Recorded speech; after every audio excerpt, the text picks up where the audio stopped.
오늘 우리는 로마서 제4장 공부할 차례입니다. 1장은 이방인의 죄, 2장은 유대인의 죄, 3장은 온 인류는 모두 죄인임을 말했습니다.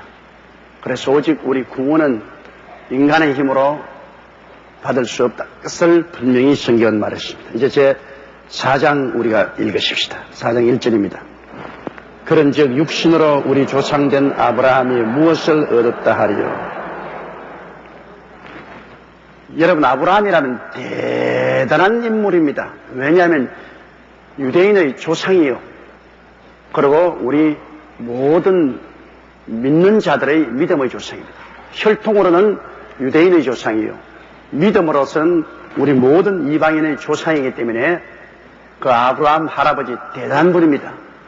내가 볼 때는 요사이 현대적인 스탠다드로 비교해보면 아주 별 볼에 없는 시골 노인입니다. 뭐 그렇다고 해서 그 당시에 무슨 초등학교, 고등학교, 대학원을 맡은 것도 아니에요. 그냥 유목하는 가정에 태어나서 목자로서 일생을 보내신 분입니다. 그렇기 때문에 우리처럼 현재 교육을 받은 그러한 지식을 가진 분도 아니고 세련된 분도 아닙니다. 아주 순수한 시골 할아버지입니다. 그런데도 하나님이 택하시니까 세세 뭉토록 존경을 받고 높임을 받은 사람이 된 것입니다. 그러면 사람이 반드시 여러분이 세상에서 높임을 받고 존경을 받고 사는 사람이 세상에 지위나 명예가 있고 혹은 뭐 교육을 많이 받고 세상적으로 현명하고 그렇게 해야만 되는 것은 아닙니다. 하나님이 복을 주시면 아브라함 같은 아주 시골 촌 노인도 세계 역사를 바꾸는 위대한 인물로 변화될 수가 있는 것입니다. 문제는 하나님이 같이 계시냐 같이 계시지 않냐, 이게 문제죠. 인간의 지혜나 지식이나 총명이나 노력, 이것은 하나님 보시기에 별로 그렇게 중요하지 않은 것입니다. 그렇기 때문에 육신으로 우리 조상 아브라함이 무엇을 얻었다 하리요. 아브라함이 뭐 육신으로 교육을 많이 받아서 훌륭한 사람이 된 것도 아니고 인물이 좋아서 훌륭한 사람 된 것도 아니고 웅변이 유창해서 된 것도 아니고 혈통이 좋아서 된 것도 아닙니다. 육신으로는 아브라함은 오늘날로 우리와 비교해볼 때 우리보다 나은 점이 조금도 없어요. 그렇기 때문에 아브라함을 하나님이 택한 것이 무슨 육신이 아주 볼만한 무엇은 훌륭한 일이 있어서 택한 것은 아닙니다. 하나님이 원하셔서 일방적으로 하나님이 택해 주신 것이죠. 하나님의 선택이라는 것은 하나님이 좋아서 택한 것이지 우리가 잘나서 택한 것 아닙니다. 그걸 우리가 꼭 알아야 돼요. 여러분과 제가 하나님 부르심 받은 것도 우리가 잘나서 부른 말이 아니라 하나님이 웬 말인지 웬일인지 알 수 없는데 일방적으로 우리를 좋아하셔서 선택해 주셨다. 우리가 잘난 것 없어요. 하나님이 좋아해서 우리를 선택해 주셨다. 그만큼 우리는 복을 받은 사람입니다. 어쩌다가 하나님이 우리를 선택해 주셨습니다. 세계 60억 인류 가운데 하나님이 우리를 하나님 백성으로 택해 주셨다. 그것은 우리 지식 때문에 택한 것도 아니고 인물이 잘나서 택한 것도 아니고 학력이 있어서 택한 것도 아니고 혈통이 좋아서 택한 것도 아닙니다. 그런 건 하나님 선택에 아무런 기준도 안 됩니다. 육신으로는 얻었다 할 것 아무도 없습니다. 그냥 하나님 무조건 하나님이 좋아서 하나님이 택해 주신 것입니다. 그러니까 우리 하나님 앞에 우리는 자랑할 것이 아무것도 없습니다. 오직 하나님 아버지께 감사하고 우리 주 예수 그리스도로 자랑해야지 우리 스스로가 무엇 자랑했다가는 큰일 납니다. 우리는 육신으로서 얻은 것 없어요. 우리 조상 아브라함도 육신으로 얻은 것 없어요. 2절 보십니다. 만일 아브라함이 행위로서 의롭다 하심을 얻었으면 자랑할 것이 이스라엘이와 하나님 앞에서는 없느니라. 자, 아브라함이 하나님 앞에 의롭다함을 얻었는데 아브라함이 무슨 행위를 잘해서 의롭다함을 얻었냐? 여러분, 아브라함은 행위로서 의롭다함을 얻을 조건이 없어요. 그는 나이 75세에 하나님의 선택을 받고 내 전토 친척 아비 집을 떠나 내가 내게 지시할 땅으로 가라고 했는데, 그런데 하나님의 그 명령도 아브라함은 행위로서는 올바르게 선택 못했습니다. 왜냐? 내 전토 친척 아비 집을 떠나라고 했는데 그는 전토를 끌어모았습니다. 살림을 다 청산해서 정리해서 모았어요. 다 버리고 떠나라 했는데 살림을 다 모았습니다. 갈대아 우레와 하란에서 모은 재산 다 모으고 그 친척을 아비 집을 떠나라 했는데 조카 롯을 데리고 떠났습니다. 그리고 그 아비 집에 있던 종들도 다 데리고 떠났습니다. 그러므로 하나님은 원래 아브라함을 택해서 부르실 때 자기 아내만 데리고 아무것도 소유하지 말고 하나님만 바라보고 혈혈단신으로 아내만 데리고 떠나라고 그랬는데, 아브라함은 그러다 죽어내서 굶어 죽으면 어떻게 하냐, 하나님 믿고 떠나다가 하나님 만일 안 도와주면 굶어 죽을 거라냐. 그러므로 우리 적당히 머리를 써야 된다. 그래서 갈대아우르나 하란에서 모은 재산 다 정리해가지고서 전토를 떠나지 않고 전토를 가지고 갑니다. 재산 다 모아가지고. 그 다음에는 아비 집을 떠나라 했던데 조카를 어떻게 버리고 떠날 수 있느냐. 아비가 죽고 혼자 남은 조카를 버리고 떠날 수 없으니 조카 데리고 떠나야지. 그리고 또 많은 짐승떼가 있으니 짐승떼를 버리고 갈 수 있냐. 가지고 가니까 목동들을 데리고 가야지 않겠냐. 아마 하나님 천사가 그렇게 말합니다. 하나님 아브라함 보고 하나님께서 내 전토 친척 아비 집을 떠나서 내가 내게 지시할 땅으로 가라 했는데, 가는 것은 좋은데 저게 뭡니까? 막 술에 잔뜩 씻고 그냥 먼지를 구름처럼 날리며 수많은 양떼들을 데리고 수많은 목동들을 거느리고 그러고 조카를 데리고 떠나오는데 왜 저러십니까? 그때 아마 하나님 말씀하실 것입니다. 순종은 하기는 하는데 엉터리 순종이다. 가기는 가는데 온전히 순종 안 했으니 이제는 저것 전부 다 매맞을 조건이다. 왜? 액세서리를 가져가는 것은 액세서리를 치우기 위해서는 매를 맞아야 치우기 때문에 저거 다 매맞을 조건이다. 아예 그냥 하나님만 의지하고 나갔으면 매맞을 필요 없는데, 매맞는 것은 하나님 명령에 순수하게 순종 안 하고 여러 가지 무엇을 액세서리를 붙여가기 때문에 그 액세서리 떼려고 하나님이 치신 거예요. 그래 아브라함이 마침내 가나안 땅에 들어왔죠. 들어왔는데 이제는 액세서리를 하나님께서 제낄 때가 왔습니다. 아브라함이 직접 안 제끼면 하나님이 제껴요. 어떻게 제낍니까? 큰 흉년이 다가왔죠. 하늘에 햇빛이 자결하고 온 산천초목이 다 불타고 물은 마르고 풀이 없으니 짐승은 다 죽었죠. 짐승이 죽고 나니까 목동들 다 떠났죠. 그 다음에는 밥 달라고 소리치고 우는 조카를 데리고 아내하고 난감해진 아브라함은 그 자식이라도 조카를 그냥 고향 땅으로 돌려보냈으면 좋았을 것인데, 에라 우리 먹고 살기 위해서 애굽으로 내려가자. 하나님이 애굽에 내려가면 말 안 했어요. 이제 순전히 자기 머리로서 그 조카 데리고 그 아내 데리고 애굽으로 내려가죠. 불순종이죠. 그러면서 애굽에 내려가면 그 당시에는 뭐 법도 없고 질서도 없어 무법천지니까 자기 아내가 굉장히 이뻤던 모양입니다. 아브라함 자기가 보기에도 굉장히 이쁘게 보았는데 다른 사람이 보았으면 얼마나 이쁘겠습니까? 남편이 보기에도 이쁜데 다른 사람 보기에 얼마나 이쁘겠습니까? 대개 남편은 부인하고 오래 살기 때문에 별로 이쁜 건 모르는데 그래서 자기 아내하고 말했지. 여보 당신은 이쁜 여자라 그곳에 가면 틀림없이 나를 죽이고 당신을 빼앗을 테니까 당신 덕분에 날 좀 살자. 그러므로 이제부터 나를 보고 여보 하지 말고 오빠 그래라. 그럼 나는 당신 보고 동생아 그렇게 할 테니까. 그래가 내가 위기에 처하면 당신이라도 시집 보내고 내가 살아야 안 되겠네. 이제 완전히 아브라함은 하나님은 온데간데 없고 자기 수단과 방법을 다 하는 것입니다. 인간의 수단과 방법을 동원해서. 그래서 애굽으로 내려가니까. 아니나 다를까 그 아내가 인물이 너무 잘났기 때문에 그 소문이 왕궁에까지 미친지라 바로 왕이 아브라함과 그 아내 사례를 초청했습니다. 그래 턱 왕궁에 들어가니까 사례가 오빠 그러거든요. 그래 넌 여기 앉아라. 아니 바로 임금님께 인사해라. 임금이 가보니까네 이거 완전히 오라버니하고 여동생이거든.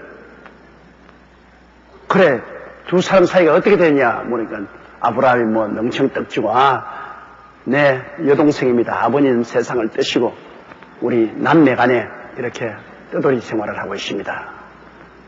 그러니까 바람이 그 여동생이 이렇게 미인인데도 아직 시집을 안 가느냐.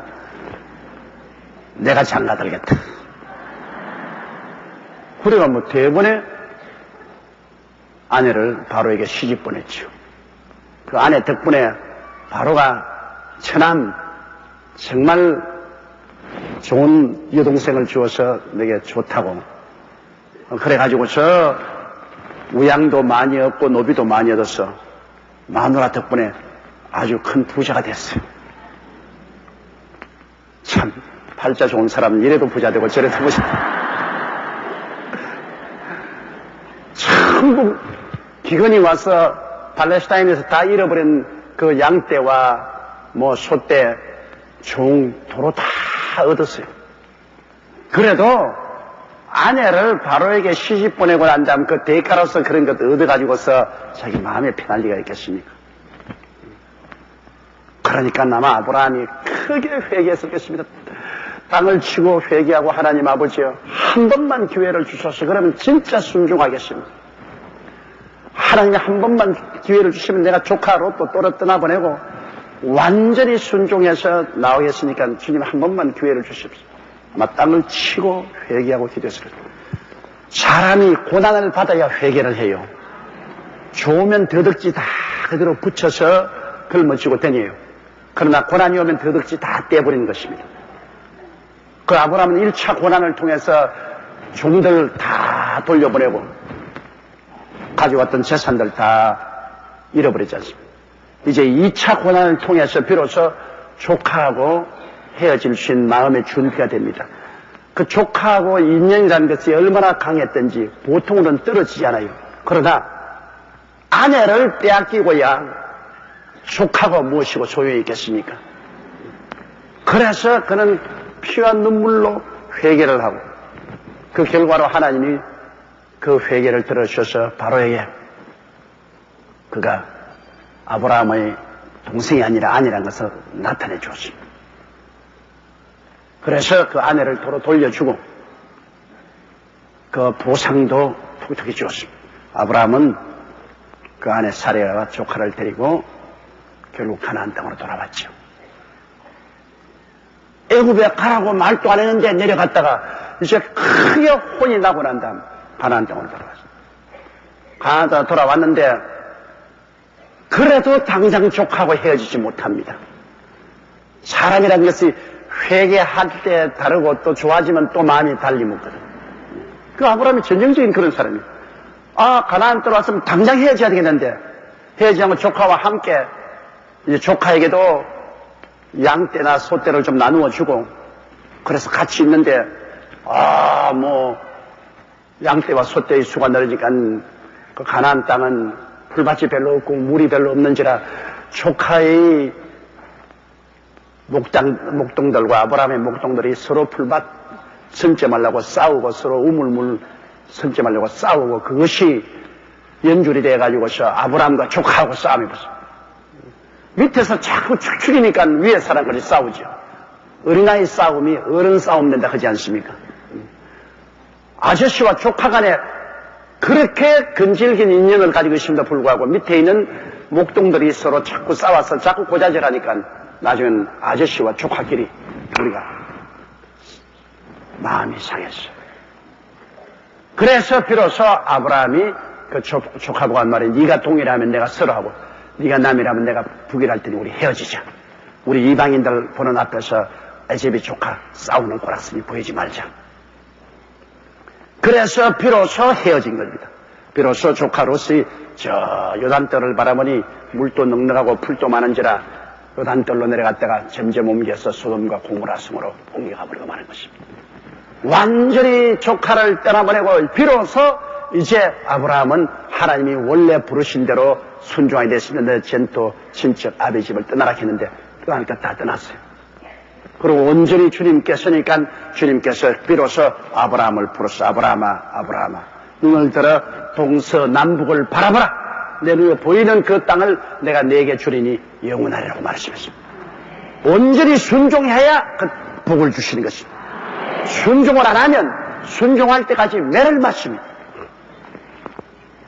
하나님은 우리에게 아무리 아름다운 약속을 해주어도 우리 인간은 자꾸 머리로 계산하기 때문에 온전한 믿음 속에 서지 못하고 순종하지 못합니다. 우리 하나님과 우리의 관계는 온전한 믿음과 순종이 전체입니다.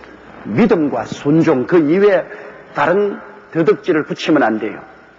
근데 온전한 믿음과 온전한 순종을 하지 못하면 온전한 믿음과 순종을 할 때까지 하나님은 자꾸만 우리에게 시험과 환난을 토하게 하는 것입니다. 은장식에 은을 단열할 때 은동아니에 불순물과 함께 은을 넣어서 자꾸 끓이면 불순물이 또 오르잖아요. 불을 때면 또 오르면 또 제껴놓고 또 불을 때면 또 불순물이 올라오고 또 제껴놓으면 또 불순물이 올라와서 나중에는 불순물을 다 제껴놓으면 은장식의 얼굴이 비칩니다. 그러면 이제 되었다. 내 얼굴이 비치니까 이제 되었다. 우리 주님께서도 온전한 순종과 믿음이 올 때까지 자꾸 시험과 환난의 불을 떼는 거예요. 그럼 찌꺼기 올려오면 또 그도 치우고 찌꺼기 올려오면 또 그도 치워서 나중에 온전한 믿음과 순종이 들어오면 예수 그리스도의 형상이 우리에게 나타나는 것입니다. 이렇기 때문에 여러 가지 시험을 당하거든 이상한 일 당한다고 생각하지 마라. 시험이 우리로 하여금 우리를 살펴보게 하고 우리를 회개하게 하고 우리를 변화시키는 역사를 하는 것입니다. 성령과 말씀도 우리를 변화시키지만은 시험과 환난도 우리를 변화시키는 것입니다. 그러므로 우리는 성령과 말씀을 통해서도 변화받고 시험과 환난을 통해서 변화받는데 대개 시험과 환난을 통해서는 냄새나는 넉마를 벗어버리는데 역사를 하고 말씀과 성령은 우리를 자르는 데 역사를 하는 것입니다. 시험과 환난은 옛사람을 벗어버리는 역사를 시켜주고 말씀과 성령은 새 사람으로 자라는 이렇게 도와주신 것입니다. 그러므로 아브라함 보십시오. 우리가 똑같습니다. 우리보다 나은 것 없어요. 우리보다 오히려 못했지. 우리는 아직 마누라에 안 팔아먹었잖아요. 아브라함은 자기 아내까지 시집 보내가지고서 살았으니 하나님의 말씀은 참 정직하지요. 믿음의 조상치고는 아주 자랑할 수 없는 조상의 내력을 가지고 있어요. 그것도 성경은 감추지 않습니다. 성경은 모든 것을 아주 정확하게 까놓습니다. 나중에 85세 되어서는 하나님의 아들을 안 주니까 또 아브라함은 인간의 꾀를 냈습니다. 하나님께서는 아들을 주겠다고 약속을 하시던데 이제 나이는 늙어지니까 또 자꾸 밑에서 속삭이거든. 사례가 자꾸 말하지. 여보 당신 나이 늙어지고 이제 나는 이제는 애기 낳을 수 없으니 이러다가 후손도 없이 어떻게 합니까? 그러니까 내 종 하가를 취하세요. 아직까지도 당신은 자식을 볼만할 테니까 나는 이제 끝장났어요. 그러니까 종 하가를 넣을 테니까 종 하가를 통해서 자식을 보세요. 그건 인간적인 생각입니다. 하나님의 약속은 눈에 아무 전격 안 보이고 귀에는 아무 소리 하는 것은 자비는 없어도 하나님의 약속은 이루어지는 것입니다. 하나님은 없는 것을 있게 하시는 기적의 하나님이기 때문에 기적을 믿어야 돼요. 우리 신앙이란 기적을 믿어야 돼요. 기적을 제껴버리고 자꾸 인간적인 계산을 하면은 우리는 많은 일에 실패합니다. 예수 믿는 사람은 하나님을 믿고 순종하고 그 다음에는 기적이 일어날 것을 믿어야 돼요. 이 산들을 명하여 저 바다에 던지라고 그것이 이룰 줄 마음에 믿고 의심하지 아니하면 그대로 되리라. 엄청난 기적이 일어납니다. 그러므로 기적이 일어날 것을 기대하지 않으면 자꾸 인간적인 생각으로 계산하죠. 그래서 아브라함은 자기가 첩을 구하겠다고 하는데 사라가 구하지 못하라고 해도 고대에는 많은 여자를 거느리는 습관이 있어 그렇게 할 수 있는데 은근히 참고 있는데 자꾸 부인이 첩을 하니까 좋지 않아요. 부인이 못 얻게 해도 얻을 판인데 부인이 자꾸 첩을 얻어서 자식을 못 이긴 체하고 나 그렇게 원치 않는데 여보 그 후손이 있어야지 어떻게 하니까 사실 말이지 나는 원치 않아도 당신이 자꾸 그러기 때문에 내가 할 수 없어. 그러면 하갈을 첩으로 얻겠다. 아브라함이 자기 결단이 딱 섰으면 부인이 아무래도 무슨 소리 하는 거야? 웃기는 소리 하네. 나는 하나님 말씀을 믿지. 그런 소리 하지 마. 자식이 없으면 없었지 뭐. 하나님 말씀을 내가 어길 수 있냐? 이랬으면 좋았을 건데 은근히 원하는 판에 그냥 밑에서 축축해 주니까 좋다고 써. 하갈을 얻어서 고작 이스마엘을 낳잖아. 그러고 난 다음에 가정에 싸움이 일어난 거예요. 왜? 하갈이 아무래도 사례의 여종이었지만은 이제 자식 낳고 나니까 이제 기시당당하게 됐잖아요. 나는 주인의 자식을 낳아줘. 그러므로 당신은 고목이고 나는 아주 푸른 나무다 말이에요. 당신에게는 희망이 없다. 우리 아들이 우리 주인의 상속을 얻을 테니까 나는 안방마남이 되고 당신이 이제 나의 시종하는 여자가 되었다. 큰 소리 하고 목에 힘을 주고 하니까 뭐 사라가 이제 서름 구덩이에 빠졌습니다. 그냥 울고 남편이 와서 남편을 내리 꼬집고 그냥 멱살을 잡고 흔들면서 나를 이렇게 모욕되게 만들 수가 있느냐고. 그 아브라함 여러 번 말했거든. 내가 그래 참 얻지 않겠다고 했는데 당신이 얻도록 했지 않느냐. 그러놓고 왜 이제 야단이야. 그건 그랬지만은 그래도 나를 이렇게 구박을 하는데 그걸 보고 가만히 두느냐. 주리를 틀든지 하지.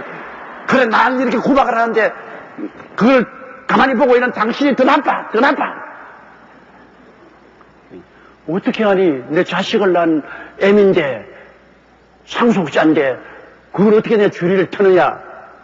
그래가 막 그 때문에 온 집안에 북새통이 났습니다. 사례하고 하갈하고 싸우지요. 또 밤마다 사례는 아브라함 멱살 잡고 흔들지요.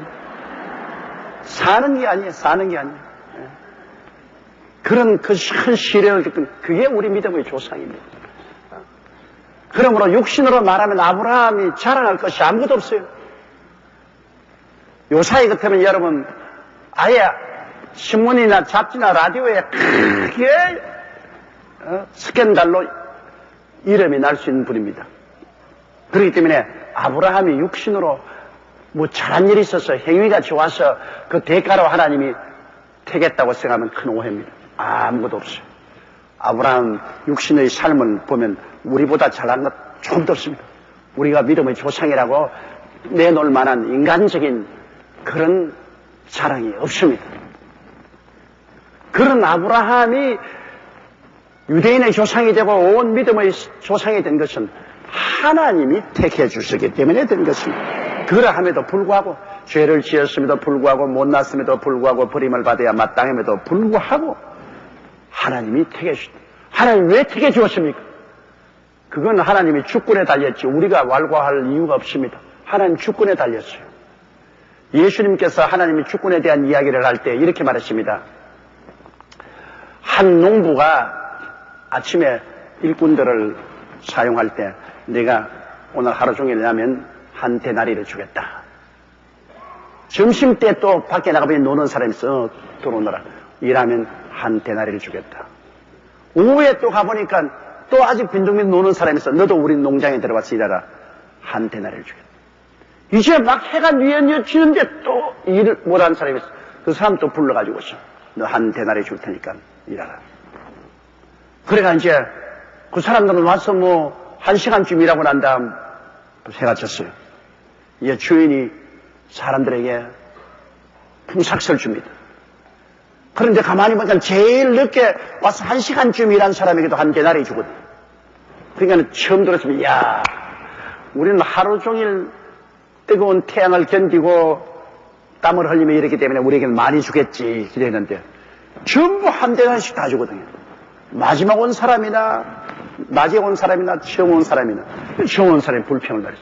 이럴 리가 있습니까? 우리가 하루 종일 햇빛을 비치고 땀을 흘리고 이랬는데 우리는 한 대나리 주고 저 마지막에 와서 잠시 동안 일했는데도 왜 한 대나리 줍니까? 그때 주인이 뭐라고 말했습니까? 이 사람아, 내가 뭘 잘못했냐? 처음에 너희 아침부터 올 때도 한 대나리 주겠다고 약속했지 않느냐? 계약을 맺고 들어왔으니까 내가 계약대로 다 했으니까 무슨 불평이냐? 마지막 1시간 일한 사람도 내가 그 사람에게 한 달란트 주고 싶어서 내가 한 달란트 주는 것인데 내가 선함으로 너희들이 악하게 보느냐? 돈을 많이 주고 적게 주는 것은 내가 할 일이지 너희들이 간섭할 일이 아니다고 주님께서 거기에서 주인의 주권 행사에 대해서 말했습니다. 주인이 약속한 대로 한 대나리 준 것은 정당한 일이고 나중에 늦게 와서 잠시 일한 사람에게도 한 대나리 준 것은 주인이 주고 싶어서 준 것이죠. 그건 주인 마음에 달렸다. 너희들이 잔소리할 거 아니다. 그건 내 마음에 달렸다. 내가 뭐 약속대로 계약대로 집행했지 내가 안 한 거 뭐가 있냐. 여러분 이것은 주인 마음대로 한다 그 말인 것입니다. 주인 마음대로. 오늘날 여러분 우리를 택한 것은 우주의 주인인 하나님 마음대로 하는 거예요. 하나님이 좋아서 하는데 뭐 왜 저 사람은 택하고 왜 나는 안 택했습니까? 왜 저 사람은 더 복을 많이 주고 왜 나는 적게 줍니까? 그런 소리 할 처지가 못 돼. 택해 준 것만 해도 감사하지. 택해 준 것만 해도 감사. 그래서 우리는 믿고 순종하고 나갈 따름이에요. 하나님 절대 주권자 앞에 의미한 주권자 앞에 우리는 그저 경배하고 섬기고 따라갈 따름이에요. 천당에 문지기만 만들어줘도 감사하지 뭘 왜 천당 저 하나님 보좌 옆에 안 세워줍니까? 그런 소리 할 자격이 있어요? 천당 문지기만 시켜줘도 감사하죠. 그러므로 우리는 하나님에 대해서 원망 불평해서는 안 됩니다. 하나님은 절대 주권자이기 때문에 하나님이 기뻐하시고 원하신 대로 행하는 거예요. 우리는 그게 순종할 따름입니다. 지으시니가 자기 지은 물건 가지고 마음대로 하는 것 무슨 말하겠습니까? 토기가 토기장에 모셔 왜 나를 이렇게 만들었어요? 나를 화분으로 만들고 왜 나를 갖다가 저 장단지로 만들었어요? 그것은 토기장에 자기 마음대로 진흙 한 덩이로 좋은 토기도 만들고 진흙도 다른 한 덩이로 또 천하게 쓴 그릇도 만들고 그것은 토기장의 마음이지 진흙은 아무런 권세가 없어요. 진흙은 그저 토기장이 손에 얹혔으니 토기장이가 만들어주는 대로 되는 거예요. 우리는 진흙이요 하나님은 토기장인 것입니다. 하나님의 손에 진흙을 얹혔으니 하나님이 우리를 그릇으로 만들어주기만 해도 감지덕지하죠. 안 만들어줬으면 흙으로 그냥 이따가 내버린다 할 것인데 그래도 토기를 만들어주었으므로 사람들 눈앞에 보이고 사람들의 귀씀이 되지 않습니까? 그것만 해도 감지덕지죠. 하나님께서 우리를 구원해 주신만 해도 너무너무나 감사한 일이지. 그 이후에 무슨 불평과 원망을 하겠습니까? 할 것 없어요. 그러므로 만일 아브라함이 행위로서 의롭다 하심을 얻었으면 자랑할 것이 있으니와 하나님 앞에는 없느니라. 그 행위로서는 전무합니다. 행위 때문에 하나님이 아브라함을 의롭게 만들어준 것은 아닙니다. 읽으십시다. 성경이 무엇을 말하느냐? 복이 하나님을 믿음에 이것이 저에게 의로 여기신 바 되었느니라. 여러분, 하나님께서 성경에 말씀하기를 아브라함은 행위로서는 전혀 칭찬할 만한 것이 없는데 아브라함이 의롭다함을 얻은 것은 믿음으로 말미암아 얻었다고 했지 않습니까? 그것은 보면은 아브라함이 나이가 거의 100살이 다 됐어요. 사라의 나이 90이 됐어요. 그런데 도저히 이제 믿음이 없어요. 그런데 하나님이 아브라함에게 나타나서 맹년 이만 때에 사라에게 아들이 있겠다 그렇게 말하니까 아브라함이 하나님께 엎드려서 기도할 때 말씀하기를 주님 그런 말씀하시고 저 이스마엘이나 살게 해 주시옵소서. 첩에서 난 아들이나 무사히 살게 해 주십시오. 그래. 뭐 믿음이 이건 아직 100살이 됐는데 무슨 아들을 낳아요? 하나님 웃기시지 마세요. 농담도 대단히 하시네요. 그저 이스마엘이나 살게 해 주십시오. 또 사례도 그렇게 말했습니다. 사례도 명년 이만 때 아들이 있으라니까 천막 뒤에 숨어가. 하나님이 농담을 하시다 이 분수가 있지. 내 나이 90이던 할망구를 보고서 명년 이만 때 자식이겠다고.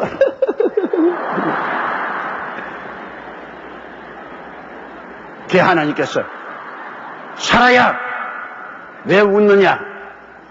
그러면 안 웃었어요. 아니야 네가 웃었나니라. 그럼 뭐 우리하고 별 돌리 없어요. 똑같아요. 안 들킬 때 웃었다가 들키니까 안 웃었다 그러고. 아브라함이나 사례나 이제 믿음 다 잃어버렸습니다.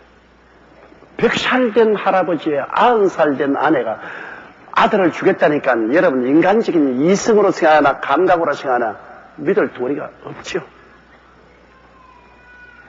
그러나 하나님은 너에게 명년 이만 때 아들을 주겠다 하시고 하나님께서 아브라함을 끌어다가 밤에 하늘을 쳐다보고 별들을 헤아리려고 하십니다. 그래 밤중에 나산에 별들을 헤아렸어요. 그 수없이 많은 별들. 요사이 육안으로 보면 하늘의 별을 한 6,000개를 헤아릴 수 있다고 합니다. 근데 별들을 헤아리고 있으니까 하나님이 이제 그만 헤아리라. 너희 자손이 하늘에 저 별들처럼 많을 것이다. 굉장한 감동을 느꼈습니다. 자기의 나이도 잊어버리고 별들을 헤아리고 있다가 하나님이 너 자손이 저 하늘에 별들처럼 많을 것이다. 그 하갈의 이스마엘 말고 사라에서 날 자손이 저렇게 하늘에 별들처럼 많을 것이다. 그는 그 하나님의 환상을 보고 그 다음에 성경이 말하기를 그가 하나님을 믿음에 하나님이 저를 의로 여기시나니라 했습니다. 별들을 쳐다보고 믿었어요. 별들 쳐다보기 전에는 안 믿었습니다. 그러나 별들을 쳐다보고 믿었어요. 그가 꿈과 환상을 얻으니까 믿음이 생기더라 그 말인 것입니다. 여러분 우리가 마음에 꿈을 품으면 꿈이 믿음을 생산하는 것입니다. 꿈이 없는 민족은 망하는 이유는 꿈을 품지 않으면 믿음도 없어요. 꿈을 품으면 믿음이 생겨나요. 지금 우리 대한민국은 정말로 꿈이 필요합니다. 왜? 여러분 IMF는 외환위기였습니다. 달러가 없어져가지고서 외국에 우리가 물건을 살 수도 없고 물건 값을 지불할 수도 없을 정도 되니까 파산되었죠. 외국하고 교제가 끊어지니까 우리 한국이 위험해서 IMF에 위기할 때서 국제통화기금에서 우리에게 돈을 빌려주고 우리 경제를 관할했는데 지금은 외환위기가 아니라 이제 내적인 위기가 다가왔습니다. 왜 그러냐? 우리 한국의 이 대우나 현대나 극동이나 동아나 할 것 없이 큰 기업들이 실제는 돈벌이를 못해요. 돈은 벌지 못하고 적자만 되면서 그 적자를 은행에서 돈을 가지고서 자꾸 메고 들어갔어. 그러니까 은행도 이제는 빈털터리가 되고 회사는 회사대로 돈도 못 벌면서 덩치는 커가지고 자꾸 돈만 먹는 하마가 됐어. 이러니까 한국 경제가 무너지게 됐어. 왜? 은행이 텅텅 비니까.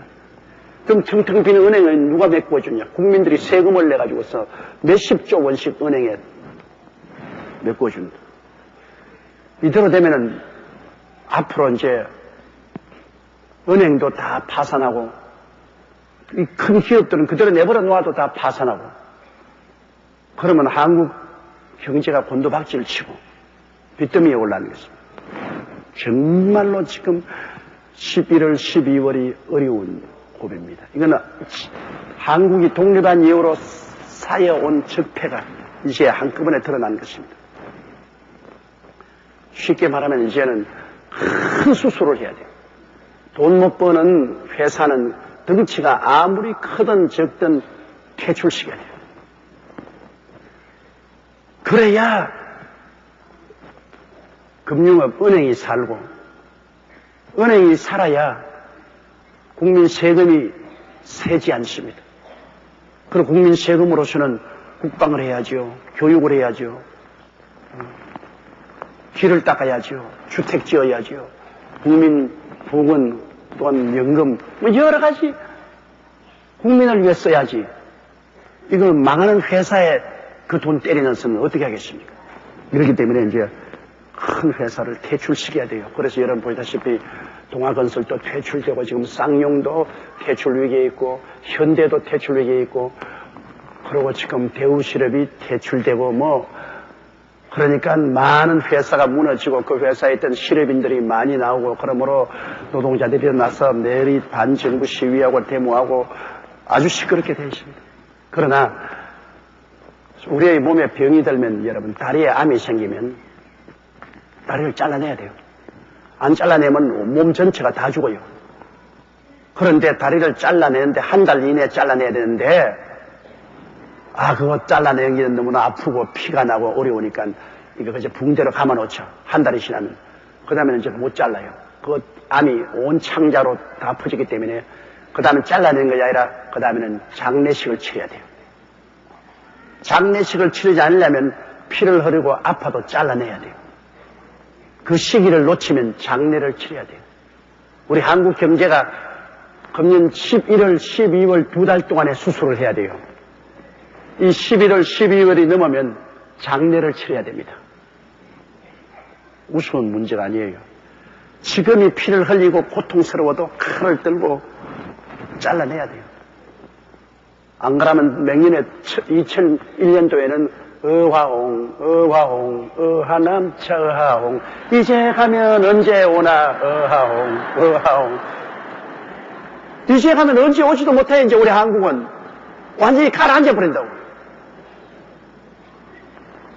이런 위기에 처했으니까 우리가 정말 우리 대통령과 나라를 위해서 기도를 많이 해야 돼요. 아마 우리 한국 역사가 생긴 이후로 가장 어려운 일을 해결해야 될 분이 우리 김대중 대통령이십니다. 이 김대중 대통령께서 정치를 잘못해서 그런 건 아닙니다. 이것은 우리 나라가 6.25 사변 이후로 잿더미에서 일어서려고 하니까 어찌할 도리 없이 대기업을 세우고 그곳에 자꾸 은행 돈을 부어주고 그리고 고용 확대를 하고 이렇게 온 결과로 적체된 것이 이제는 더 이상 안 되겠다는 것입니다. 조그만 부스럼이 생긴 것을 자꾸 약을 바르고 붕대만 칠해놓고 부스럼이 또 커지고 커진 것도 금만 또 약만 바르고 그대로 두고 이래가 부스럼이 암이 되었어요. 이제는 암을 잘라낼 외과 의사가 필요한데 우리 대통령께서 바로 암을 잘라낼 외과 의사가 되십니다. 대통령께서 수없이 죽음의 고비를 넘고 대통령까지 된 경험이 있기 때문에 아예 사생결단하고 수술을 해야 됩니다. 그러지 않으면 뭐 우리 경제는 이번 11월, 12월이 넘으면 그 다음엔 장례 지내야 돼요. 완전히 우리는 북한이 지금 헐벗고 굶주려하는데 북한 오락선이가 날 위험이 있어요. 그러면 어떻게 할 것이냐? 우리가 먼 눈을 보고 꿈을 가져야 돼요. 현재 이거 보고서 낙심하면 안 돼요. 이렇게 수술만 해놓으면 다시 건강을 회복하게 되는 것입니다, 여러분. 건강을 회복하면 또다시 우리 경제 활동을 잘할 수 있어요. 장애 지르지 않고 건강을 회복할 수 있어요. 그러므로 지금은 이 수술을 하는데 개역에 피가 나고 고통스럽고 괴롭지만 우리 국민 전체가 눈을 멀리 들어서 앞으로 이렇게만 하면은 2, 3년 이내에 한국의 경쟁력이 살아나고 경제가 건실하게 되고 또 직장이 다 회복이 되고 살게 되는 것입니다. 그러므로 눈을 들어 동서남북을 멀리 바라볼 줄 알아야 되는 것입니다. 우리가 꿈을 가지고 그리고 낙관적으로 생각하고 소망을 가지고 긍정적으로 대해야지 우리가 비관을 하고 꿈도 저버려버리고 절망하고 부정적이 되어서 에라 죽든지 살든지 끝장내버리자 그래가지고서 한마디로 그냥 데모하고 반정부 행동을 하고 그냥 좌절하고 하면 가라앉죠. 수술을 할 수가 없죠. 이렇기 때문에 지금 우리 한국은 정말로 수술 칼을 들고 있는 우리 대통령께 이 일을 할 수 있도록 힘을 모아드려야 되는 것입니다. 기도를 해야 됩니다. 기도를 하고 힘을 모아드려. 아프지만 수술해 주십시오. 아프지만 수술해서 곧 회복되면 우리가 잘 살게 되니까 수술해 주십시오. 동정을 해서 수술 안 하고 내버려 놓아서 나중에 장례식 치르지 말고 어찌 살리도록 수술해 주십시오. 그렇게 해야 되는 것입니다. 이러므로 우리 국민 전체가 지금은 꿈을 가지고 긍정적인 마음의 태도를 가지고 희망을 가지고 낙관적인 내일을 바라보고 오늘의 고통을 참을 줄 알아야 되겠습니다. 아브라함도 꿈을 가지니까 기적이 일어났어요. 100살에 90살 먹는 아내에게서 어떻게 자식을 낳습니까? 그러나 별을 바라보고 꿈을 가지자 믿음을 얻었습니다. 우리도 하늘을 쳐다보고 별을 헤아려야 돼요. 앞으로 잘 살 것을 꿈을 가지면 현재 어려움을 극복해 나갈 수 있는 믿음이 생기는 것입니다. 현재 우리가 주목을 쥐고 현재는 어렵지만은 우리 참고 견디자. 눈에 나무 천가 안 보이고 귀에는 나무 소리 안 들고 손잡이는 없어도 할 수 있다. 하면 된다. 해보자. 나가자. 꿈을 가지면 믿음이 생깁니다. 꿈을 잃어버리면 불안과 공포와 좌절과 절망밖에 남는 것이 없습니다. 그렇기 때문에 우리 국민에게 오늘날 필요한 것은 그냥 꿈을 퍼부어줘야 됩니다. 내일에 대한 꿈을 퍼부어야죠. 그런데 예수 믿지 않고 꿈을 퍼부을 때가 있어요. 우리는 하나님을 의지하니까 꿈을 가질 수 있잖아요. 하나님이 같이 계시면 하나님은 무에서 유를 창조하신 하나님, 땅이 공허하고 혼돈하며 흑암의 깊음에 있을 때 하나님의 성령이 수면에 운행하니까 흑암은 광명이 되고 무질서는 질서가 되고 추는 미가 되고 가난은 부유가 되고 승리한 것처럼 하나님이 계셔야 말씀과 성령이 움직이면 우리가 이런 찬란한 꿈을 가지는데 하나님 없는 사람들은 인간적으로 생각하니까 뭐 좌절과 절망이라 별을 헤아릴 수가 없어. 인간적으로 생각하면 저 하늘에 있는 별을 헤아려서 무엇하나 그렇게 하거든요. 장차 무슨 희망이 있을고 장차 뭘 좋은 일이 일어나겠느냐 그래 좌절하거든요. 그러면 가라앉죠. 우리 예수 믿는 사람은 하나님이 계시고 하나님이 우리와 함께 계심으로 우리가 하나님을 바라보고 희망을 가질 수 있는 것입니다. 꿈을 가질 수 있고 믿음을 가질 수 있고 그리고 우리가 믿습니다 기도하고 참고 나가면 하나님이 무사히 수술하게 해주시고 건강 회복해 주시면 우리가 바짝 일어나거든요. 그러므로 우리 예수 믿는 사람들은 이 위기에 처했을 때 우리 국민을 대표해서 마음을 합쳐서 꿈을 가지고 믿음을 가지고 뜨겁게 나라와 민족을 위해서 기도해야 돼요. 우리 지도자인 대통령을 위해서 자꾸 비난하고 공격하지 말고 뜨겁게 기도하고 힘을 실어드리고 그리고 우리는 꿈과 믿음으로 기도하고 나가면 이 위기를 또 극복할 수가 있는 것입니다. IMF를 지났으니 이것도 반드시 우리가 지나야 되는 것입니다. 이 턴을 지나면 이제는 건강을 회복할 수가 있게 된 것입니다. 자, 아브라함은 행위로 봐서는 조금도 의로운 분이 아닙니다. 의롭다는 것은 죄를 한 번도 안 지은 사람이 의로운 사람인데 아브라함은 죄투성입니다. 의롭지 못하지요. 그러나 그가 하나님이 지시한 대로 하늘의 별들을 바라보고 꿈을 소유하고 그 다음에는 기적을 행하시는 하나님을 믿게 된 것입니다. 자기 100살이 되고 아내가 90살이 돼도 하나님은 기적을 행하신다. 바랄 수 없는 중에 바라고 믿을 수 없는 중에 믿었습니다. 그러니까 하나님이 그 믿음을 보시고 너는 의로운 사람이다. 그러므로 이제는 행위로 말미암아 의롭다함을 얻을 수는 없고 우리가 하나님 앞에 의롭다함을 얻을 수 있는 길은 믿음으로 의롭다함을 얻을 수밖에 다른 도리가 없습니다. 이 세상에서는 두 가지의 의로움을 얻는 길이 있는데 하나는 행위로 말미암아 의롭다함을 얻는 길인데 사람이 죄를 한 번도 안 지을 수 있는 사람은 아무도 없으니까 행위로서 의롭다함을 얻을 사람은 없죠. 전부 행위로는 죄인으로 드러나니까. 그러나 하나님이 대표적으로 아브라함같이 행위로 의롭다함을 얻을 수 없는 사람을 하나님이 기적을 행할 것을 믿을 때 그 믿음을 보고서 의롭다고 했으므로 이제 우리도 아브라함의 뒤를 쫓아서 이제 믿음으로 의롭다 할 수 있는 길이 열리고 말한 것입니다.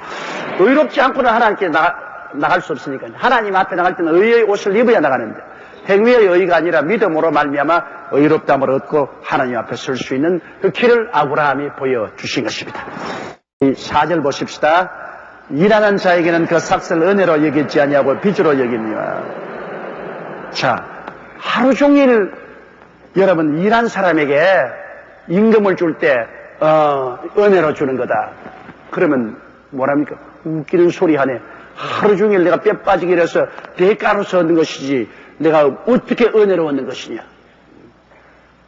아무 일도 안 하는 부인에게 남편이 돈 봉투를 여보 당신 써요. 그러면 그건 대가로 받는 것이 아니라 은혜로 받는 거 아닙니까? 그렇죠? 사랑으로 말미암아 값없이 주는 것이면 그건 은혜죠. 그건 은혜예요. 대가를 요구하지 않고 그것도 생활비만 주고서 하면 난 집에서 뭐 가사노동 해가지고서 대가로 받는 건데 이게 뭐 은혜야. 생활비 말고 특별한 보너스로 돈을 모았다가 부인에게 이게 생활비 아니야. 이건 당신에게 내가 선물로 주는 거야. 받아. 그러면 그거는 은혜입니다. 그러나 생활비는 그건 내가 가사노동해서 정당하게 가족이 먹고 살기 위해서 온 대가로 오는 것이니까 은혜라고 할 수 없죠. 우리가 노동해서 노동의 대가로 받은 임금은 은혜가 아닙니다. 그건 반드시 노동의 대가니까 그걸 받아가 고맙다고 절을 하고 할렐루야 감사합니다 참여합니다 그럴 수가 없어요. 내가 뭐 피땀 흘려서 대가를 지불하고 받은 돈인데 마땅하죠. 그러나 5절에요. 일을 아니할지라도 경건치 아니한 자를 의롭다 하시는 일을 믿는 자에게는 그의 믿음을 의로 여기시느니라. 근데 일을 하나도 안 했어요. 하나도 하나님의 율법을 지키지 못했어요. 그리고 경건치 못해요. 아브라함처럼 죄를 많이 지었어요. 의로운 행동을 해서 대가로 의롭다함을 얻을 것이 아니라 행동도 한 것도 없고 경건하지도 못하는데 하나님을 믿는 것을 보고 그 믿음으로 너를 의롭다. 그럴 때는 그 의는 은혜로 얻는 것입니다. 할렐루야. 선물로 받은 것이지 행위로 받은 것이 아니에요. 선물로 받은 것입니다. 따라 말씀하십니다. 우리는 믿음으로 의로움을 선물로 받았습니다. 대가를 주고 받은 것 아닙니다. 돈 주고 산 것 아니에요. 그냥 선물로 받은 거예요. 그 선물도 그냥 준 것이 아니라 하나님을 믿을 때 선물을 주시는 것입니다. 믿지 않을 땐 선물로 안 주시죠. 그러므로 오늘 의로움을 얻는 길은 여러분 유일하게 하나님의 아들 예수 그리스도를 믿는 믿음으로 받는 것입니다. 우리의 행위의 대가로 받는 것이 아니죠. 우리는 아무 일도 못하고 그리고 경건치도 못하고 죄가 많은 사람인데 그럼에도 불구하고 의롭다함을 얻어서 천당 가는 이는 하나님의 아들 예수 그리스도를 믿음으로 말미암아 선물로 의롭다함을 얻은 것이니 우리는 천배 만배 절을 하고 하늘 끝까지 감사를 드리고 찬미를 드려야 할 것입니다. 왜? 내가 일하지 않고 공짜로 받았으니 감사해야지. 공짜를 받고도 쓸어버린 사람은 이게야말로 고약한 사람이에요. 오늘 우리가 하나님께 너무너무나 감사하고 찬양해야 될 것은 우리같이 아무 행위로 한 것도 없고 죄투성인 우리들을 예수를 믿음으로 말미암아 죄 용서를 해주시고 값없이 의롭다고 해서 천당하게 해주셨으니 이 큰 선물을 받았으니 우리가 감사를 해야 마땅하죠. 오늘 교회가 너무나 감사하네요. 오늘 성도들이 너무나 하나님께 감사하네요. 우린 정말 자나 깨나 감사하고 소리 높여 찬양하고 감사해야 돼요. 그래야 하나님이 우리에게 선물로 준 보람이 있지. 그냥 하나님께 선물 받고도 시침이 딱 떼고 모른 체하고 돌았으면 그 얼마나 하나님 섭섭합니까? 오늘날 여러분 사람들은 은혜를 원수로 갚는 사람이 참 많아요. 많은 은혜를 받고도 나중에 은혜 받았다는 것을 생각하면 자기 열등의식이 오기 때문에 열등의식을 커버하기 위해서 은혜 안 받은 체합니다. 그래서 정말로 사람들을 돕는 것이 굉장히 힘이 듭니다. 사람은 안 도와주면 인연이 없기 때문에 원수도 안 돼요. 그러나 대개 도와준 사람 원수 돼요. 일가 친척 간에도 여러분 많이 도와주다가 안 도와줘 보십시오. 그 다음부터 원수가 돼요. 아예 처음부터 안 도와줬으면 원수는 안 되는데 처음부터 도와주다가 나중에 안 도와주면 원수 되죠. 그리고 또 도움 안 받았다고 생각하기 때문에 까지 그 더러운 거 그거 도와주고 큰 소리 한다 이라고 해서 그냥 도와주는 게 더러운 것밖에 안 돼요. 그냥. 저는 일생을 살면서 가장 내가 많은 고통을 받은 사람들이 내게 가장 도움을 많이 받은 사람이에요.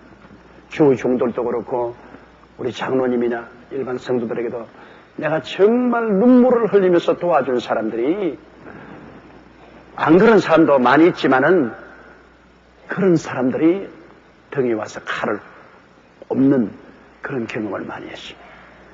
그러니까 은혜를 원수로 갚는 사람이 있고 그 다음에는 은혜를 받고도 시침이 딱 떼버린 사람이 있고 은혜 받고도 모른 척 하거든요. 네가 은혜 줬으나 내가 받았으나 뭐. 내가 그 일일이 그거 가지고서 고맙다 말할 필요 있냐? 잊어버려까지. 시침이 딱 떼버려. 그러면 은혜 베푼 사람이 굉장히 섭섭합니다. 섭섭합니다. 은혜를 베푸는데 이렇게까지 모른 채 할 수 있느냐? 그러나 참으로 훌륭한 사람은 은혜를 받았으면 은혜에 대해서 감사하는 사람입니다. 두고 감사하는 사람. 두고 감사하는 사람. 굉장히 훌륭한 사람입니다. 그러므로 여러분 하나님께 은혜를 받았으면 두고 감사해야 돼요. 내가 요사이 모 대학 교수가 노노 강좌를 서울 KBS에 사는데 그분 가족들이 전부 다 기독교 가족입니다. 그 누님도 한국의 유명한 대학교 총장이었고 크리스찬이고 그도 감리교 대학에서 교수 노릇한 사람인데 그 노노 강의를 하는데 공개적으로 공영방송 앞에서 예수님을 힐난합니다. 예수님은 사생자다. 성경은 가짜다. 마리아가 어린애 가져서 베들레헴에 가서 애 낳았다는 거 다 제 아들이 만든 이야기다. 예수님이 죽었다가 부활했던 것은 제 아들이 만든 허구다. 이거는 은혜를 원수로 갚는 겁니다. 나는 그분의 그 연설을 듣고 내가 몸에 소름이 끼치는 것은 그분이 얼마나 오래 살겠다고 그렇게 합니까? 얼마 있으면 하나님 심판대 앞에 서게 될 것인데 그런 무시무시한 일을 어떻게 합니까? 그것도 KBS 공영방송국에서. 그리고 논어를 하면 논어 강의만 했지 왜 다른 종교를 공격하며 또 그 사람이 그 가게가 기독교 신자가 아니면 몰라도 그 가게가 기독교 신자 가게입니다. 한국의 대표적인 기독교 신자 가정인데 하나님께 은혜를 과거에 입은 사람이 지금 돌아서 가지고서 공개적으로 그리스도를 모욕하고 하나님을 모욕하는 그런 발언을 합니다. 은혜를 원수로 갚는 정말로 무서운 일입니다. 정말로 나는 그분의 그거를 보고 마음에 너무나 안 됐어요. 왜? 아무리 하버드 대학을 나오고 지식 박식이 많다 해도 하나님 보면 아무것도 아니에요. 하나님 앞에서 그 지식이 무슨 소용이 있습니까? 그 지식이 영원히 살게 합니까? 별 볼 일 없이 낙엽 떨어져 바람에 날려가듯 그도 쉬 이 땅을 떠나가게 되는 것입니다. 하나님 심판대 앞에 설 때 그때 하나님 앞에서 어떻게 하나님 앞에서 고개를 들고 그렇게 말할 수 있을까요? 머리속연합니다. 너무나 겁나요. 많은 예수 믿는 사람이 가룟 유다와 같이 은혜를 받고도 그리스도에게 칼을 들여대는 그러한 일을 합니다. 너무나 무서운 일이에요.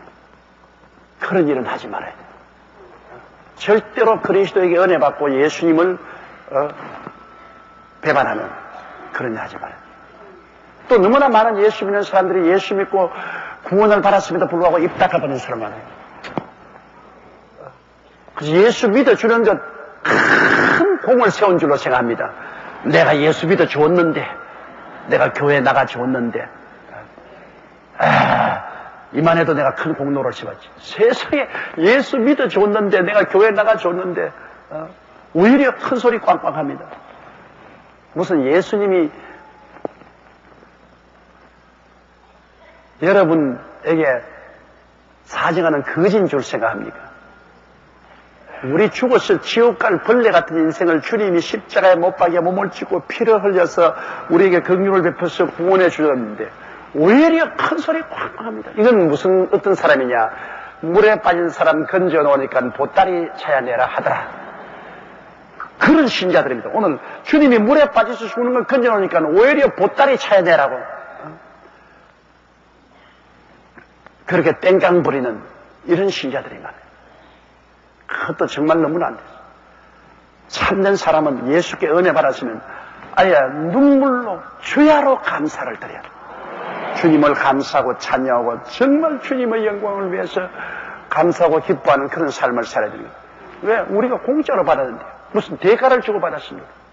영원히 사는, 그리고 그 형언할 수 없는 아름다운 낙원을 선물로 받았으니 그 은혜를 세세몽토록 감사해야죠. 주 안에서 자라고 주님을 경배하고 보좌에 앉으신 하나님과 그 우편에 계신 예수 그리스도를 세세몽토록 예배하고 감사하는 우리들이 되어야 되겠습니다. 여러분은 은혜를 아는 사람들이 되고 은혜를 모르는 사람이 되지 않기를 주님 이름으로 축원합니다.